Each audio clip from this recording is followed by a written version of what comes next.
From ActionableOps, here's how to put Hermes inside your own software. Import it, call it, ship it. Hermes is a library, not just a CLI. Pip install it from the repo, then, from Run Agent, import AIAgent. Create an agent with quiet mode on. The model now defaults to empty and resolves from your Hermes config, or pass one like Claude Sonnet 4.6. Call agent.chat with your message, and you get a plain string back. There's one rule when you embed it: always set quiet mode to true.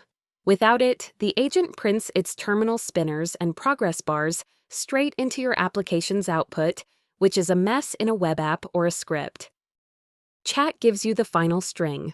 When you want more, call Run Conversation instead. It returns a dictionary with the final response and the full message history. Pass that history back on the next call, and you've got a stateful multi-turn conversation. A few flags make it app-friendly. Enabled toolsets or disabled toolsets control exactly what it can do. And for a clean, stateless endpoint, set skip memory and skip context files so it doesn't read your persistent memory or your agents.md on every request.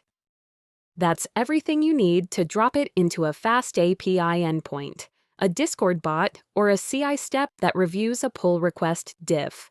The pattern is always the same: a fresh agent, quiet mode on, memory skipped, one chat call. One real gotcha.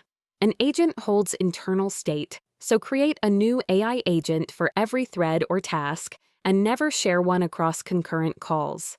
And the rule of thumb: use the library when you want Hermes inside your own code. Use the CLI when you want to drive it yourself.